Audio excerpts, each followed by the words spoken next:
Everybody, this is Dream, and today we have a 8-game NBA slate for you. Hope everybody did well yesterday. I did pretty good. We're on a nice little streak here. We've had a lot of really solid plays lately. Hopefully this slate continues. The injury report today is a little bit more extensive with more games, but it's definitely a pretty interesting slate. Obviously, there's some questionable tags that are definitely going to come into play today, but we'll get to those. So let's get into the injury report for the Hornets. We have Richards questionable, and Martin questionable, and Williams and Hayward are out. For the uh, Memphis Grizzlies, we have Morant, Bain, Smart, Aldama, and Rose out. For the Heat, Rozier is questionable, and Jacquez Jr. is doubtful there. Looking at the Blazers game, we have Sharp and Williams out for the Blazers, and for the Rockets, Green is questionable and Eason remains out. For the Cavaliers, Levert is questionable, and Mobley and Garland are out. Thompson is also out with a suspension.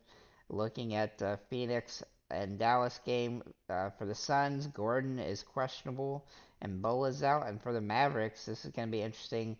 Doncic and Kyrie Irving and Dante Exum are all questionable today. Uh, and we'll have to wait and see what we find out about those guys as the day goes on. As for the Spurs, Jones is questionable, and then Barlow is out. For the Atlanta Hawks, Young remains out, and so does Hunter. And for the Warriors, we have Chris Paul out, Moody out, and Peyton out, and then we have Podzinski as questionable. So we have a lot of injuries today. Those injuries situation for Dallas definitely going to be something to monitor because if those two guys, one of them are ruled out, then Hardaway Jr. would become a must play on the slate, and he would be a core play, especially at his decent price here. So do keep that in mind if they get ruled out today.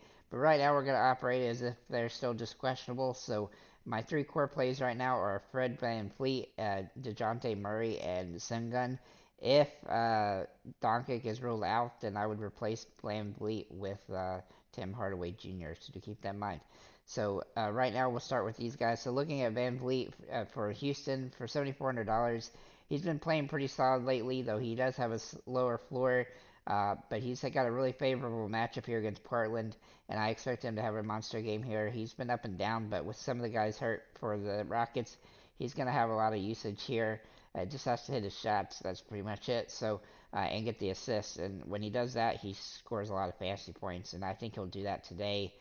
Looking at Sengun here for Houston as well, he's been absolutely dominating lately. In 11 of the last 13 games, he's been over 41 fantasy points, which is what he needs today to pay off for us.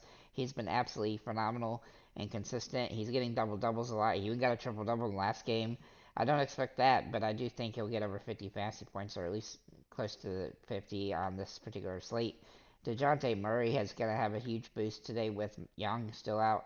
In the last game, he scored 61 fantasy points against Sacramento, and he gets another up-tempo matchup against the Warriors.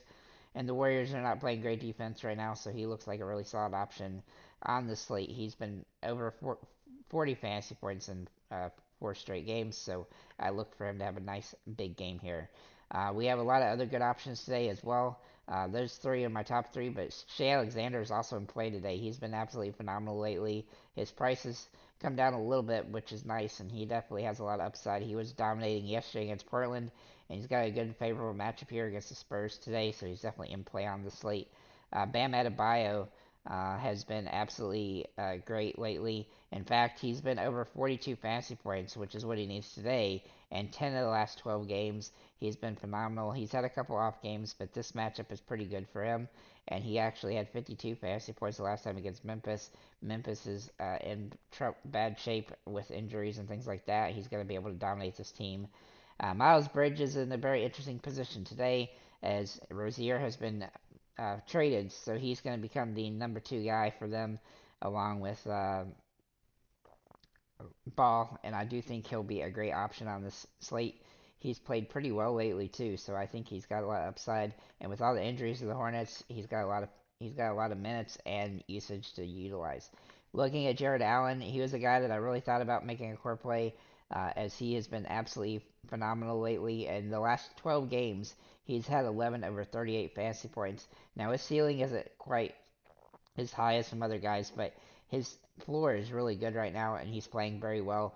And for Cleveland, this is a good matchup here against Milwaukee. He's absolutely dominated Milwaukee this season and 52 fantasy points per game against Milwaukee so far this season.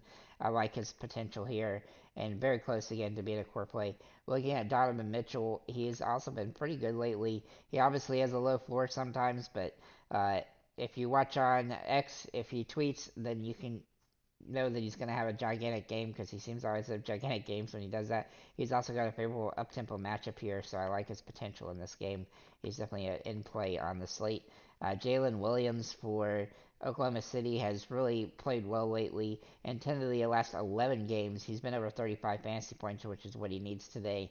He's been playing very well. He's got a lot of potential in this game, especially against a weak defense like this. He's very close to being a core play as well. I really like his upside here, and he's a really safe play on this slate, especially if you want to pair him with Shea Alexander. I have three players that are GPP only plays, but they do have potential today. One being Mike Conley here from Minnesota. Now, he's been inconsistent throughout the year, but he has a high ceiling, and he has a very favorable matchup here against the Wizards. Even though that the Timberwolves have had some really wonky games lately. He's got a lot of potential. Looking at Bogdan Bogdanovic for Atlanta, he should draw the start today with Young out, and he typically plays pretty well, though his price has been a little bit overpriced based on his recent production, and he's been somewhat scoring dependent, but he definitely has that potential today. So he's definitely worth a look, but he's definitely high risk, high reward on the slate. Uh, Even though he is a consistent player, he's priced a little bit too high. Looking at Sadiq Bey for Atlanta as well, he's going to get a bit of a usage boost. Now, he has had the good usage, but he's been a little bit inconsistent fantasy wise in the last couple weeks. I look for him to kind of get more usage with Young out, and he's got a good matchup here, which against Cleveland and Miami, you can kind of like watch those games. He went 0 for 12 in one and 4 for 12 in the other. You can kind of watch those games. I expect him to get back to his normal 10 points and 7 or so rebound type situation. I think he'll be able to do that today and have a good opportunity to 5x on the slate. But he's definitely a GPP only play. Looking at some value plays, I have three of them to consider today, and they're all from Memphis. And so let's just talk about Memphis here. With all their guards out, they're just doing kind of a ragtag lineups and stuff, but their guys are somewhat cheap. So I do think if these guys get the start, then they're definitely going to be in play. One of them being John Conchar. Um, he has played very well when he does start, but he doesn't start all the time. But he has started the last couple of games, and as you can see, he's been over 20 fantasy points, which is what he needs. I also like Luke Kennard a little bit. Now he's a little bit pricey today, but he's definitely got that capability. Keep in mind that these guys are playing Miami, which is typically a team that slows the game down, so it's not a great team to stack on fantasy. But if you need a one-off fantasy guy and he's drawing the start here, then he's definitely somebody to consider. Same goes for David Roddy, though he hasn't been starting. He's still been playing decent. Obviously, he would do better off if he was starting, but he's got a